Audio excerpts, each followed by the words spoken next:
আসসালামু আলাইকুম। এটাইতে ৩য় দিন। আমি খুব ভোরবেলা ঘুম থেকে উঠে যাই। ঘুম ভেঙে যায় অ্যাকচুয়ালি।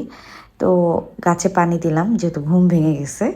তারপর আমি কি করব? কোনো কাজ ছিল না। মমিতকে অনেক ডাকাডাকি করলাম, উঠল না। তারপর আমিও ঘুমায় গেলাম মমিতের সাথে। যখন উঠলাম তখন দেখি ১১টার উপরে বাজে। তো তাড়াতাড়ি নাস্তা বানাতে চলে গেলাম।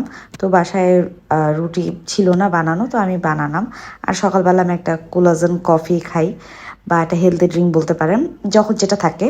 তো আমি আজকে একটু রুটি বানাইতেছি।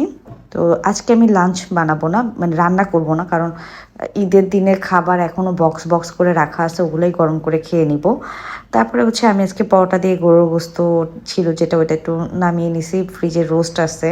তারপর গরুর গোস্ত যতটুকু আছে এটাতে আমাদের দুপুরে হয়ে যাবে। আর রাতে হয়তো রোস্টটা নামাবো, পোলাও আছে, চাইলে ভাতও খাইতে পারবো। তারপর হচ্ছে মা ছেলে নাস্তা করে নিলাম, সাথে চা। এই তো আমাদের নাস্তা।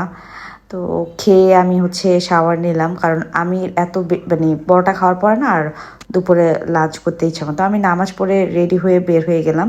আমার আজকে একটা হোম সার্ভিস, তো ঈদের ৩য় দিন থেকে আমি কাজ শুরু করে দিছি। আমার আসলে রেগুলার ডের মতোই যাচ্ছে। আমি ঈদের কোনো ভাইব আমার মধ্যে নাই। আমি আসলে ঈদ পালন করি নাই এবার। তো আমি চলে যাই ক্লায়েন্টের বাসায়, ওর মেকআপ করলাম, দেন বাসায় এসে পড়লাম। রাতের বেলা গান শুনতেছিলাম বারান্দায় বসে বসে, তখন একটু ভিডিও করতেছিলাম। এই ছিল ব্লগ। আল্লাহ হাফেজ।